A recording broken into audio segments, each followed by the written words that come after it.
spirit here. So that I stay on topic, I don't want to move from the from the podium. So, first of all, I'd like to thank my colleagues, my Washtenaw superintendents there.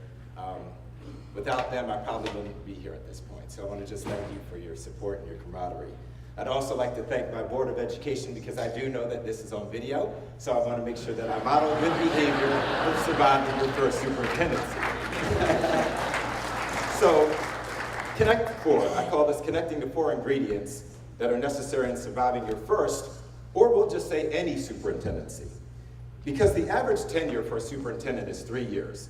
An urban black superintendent's tenure is 1.9 years. So, like this presentation, your tenure might be brief. However, since I've been here for 3 years, I've seen most of us here are in the same positions. So that says something good is happening in our state, that we don't have such a turnover. So I just wanted to make sure you know that, but it is critical. 3 and out oftentimes. So, your first superintendency is kind of like this. Everybody knows what this blanket is. It's your first baby. So let me open it up. Oh my goodness, it's my contract. And like your first baby, you have to nurture your contract. So that's the first C in Connect, knowing your contract. See, I didn't kind of prepare that, right? But that's what it would look like. You must know your contract. Be the expert in your contract. Nobody should know that thing better than you. So when your Board of Education is talking to you, you need to know your contract better than they know your contract. So again, study its contents. Prepare your mind for your next negotiations. What I failed to say is I am superintendent of Ypsilanti Community Schools. This is my 3rd year, but this is my 2nd contract. So I'm in my 2nd contract in less than 3 years. Okay. I take risk. I'm a risk taker by nature. I am ENTP Myers-Briggs. Look it up, you'll understand exactly who I am. Now, your first day, after you have a baby and you have nervousness, we have excitement, there's no manual to this job. You get pushed out the door just like you do when you have your first baby, and then you're like, what now? Exactly. You have to nurture it just like you would nurture your own child. You nurture your superintendency. So let's get back there again. You're on your first day of work, and guess what? You walk in, and now you realize you've inherited someone else's fantasy football team. And like your own fantasy football team, you have to build and rebuild. So when I walk in, I have all the players from someone else.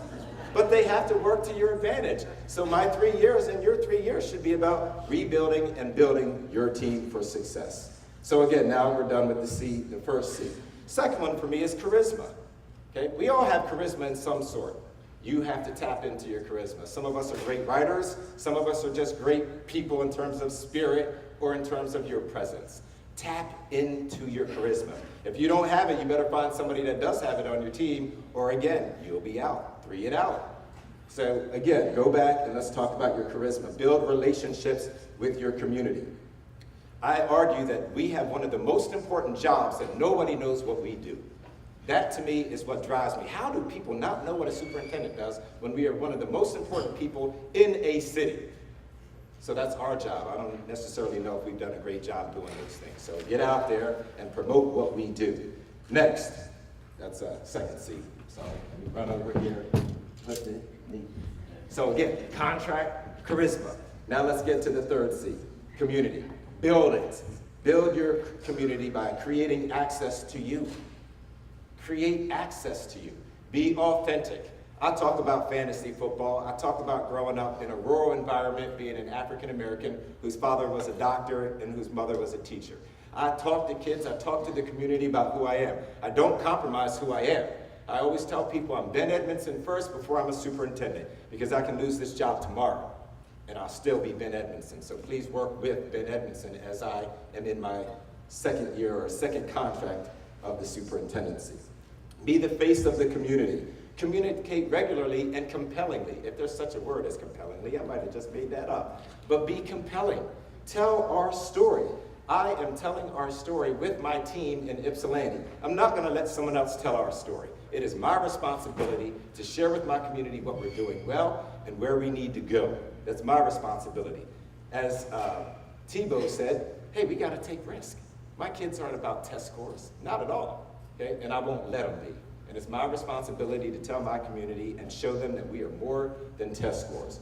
Moving right along, visit religious spots, visit schools weekly, and I'll show you about what I do there. Meet with staff, meet with pastors, take kids out to lunch.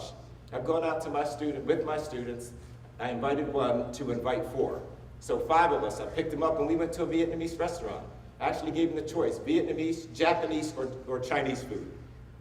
I wasn't gonna let them have Chinese because I knew they had that before. So we actually went to a Vietnamese restaurant, took them out of their comfort zone, because I started thinking how many will actually get an opportunity to be able to have Vietnamese cuisine.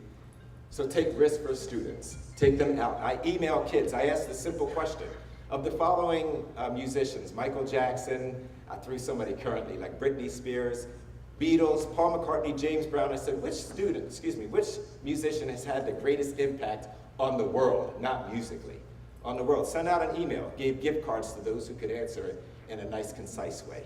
So again, I'm building my community, I'm creating the community. So again, let me run over here. How much time do I have? That was a question. You're good. 4 minutes. Community. Last one, actually, it isn't, is courage and creativity. I am a Gen Xer. I work with baby boomers and I work with millennials. Okay.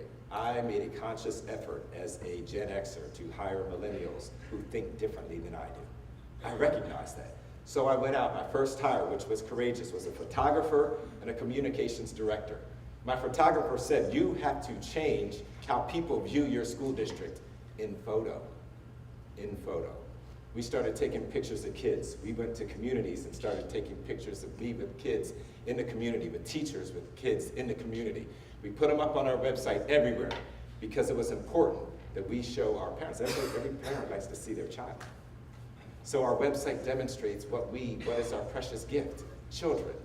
So that photographer, people look at me like, you really did? I absolutely did, and it changed how people viewed our community by simply looking at pictures. Next, Superintendent's Challenge. One of my favorites. You might think this is funny, because I do. I go to classes and I ask kids things that they should know. I ask the teacher. So if you're in the 3rd grade, every student in my school district can tell you when Dr. E comes into class what I'm gonna ask. I'm gonna ask you, can you multiply 7 times 6, 6 times 8, 4 times 3? So kids are excited because they know they're gonna get this. This is what you get when you pass the Superintendent's Challenge. You get a t-shirt from me. This is this year's. Every year looks different. And this is like gold in my community. Gold. Because I tell kids, you can't buy this anywhere. You have to earn it. So if I see you, I know that you've earned it. And this goes we go K through 12. And everybody truly, they're like, I want to do the Superintendent's Challenge. I want to do the Superintendent's Challenge. My kids are excited about their superintendent. That's quite humorous to me. Moving right along, Superintendent's Recognition. Ypsilanti Community Schools will be the first high-performing urban school district in the United States based on student achievement, teacher expectation, parental involvement, and business engagement. I meet with the team once a month, and we nominate 6 people in my school district who can win this Superintendent's Recognition Award. We have a paragraph. Everybody's paragraph differs on why you earn this in my community. It comes with a Godiva bar, because I say Godiva is the standard of chocolate, the highest standard. So this is how I reward people in my community if they can demonstrate student achievement, teacher expectations, parental involvement, and business and community engagement. This is what you get. 1 minute left. I have so many other things. We gave a car away. Every year for the next 5 years, we're giving a student a car. A brand new car. We did it for the first time this year. First time. We pay for your insurance. We pay for their insurance. We pay for driver's ed. We give you $1,000 in gas, and you have to do community service. And there is a GPA requirement. Taking risks for kids. Okay, I have a donor who is anonymous, who has done that because he believes in what we're doing. We take risks for kids because we're the superintendent. Everything starts and stops with us, good and bad.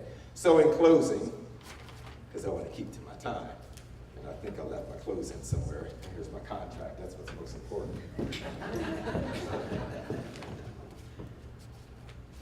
Don't have it, so I'm going to have to make it up here. It's 4 plus 1. Oops. whatever. The +1 for our new superintendents, and this is a true story. The +1 for me is Chris Wygen.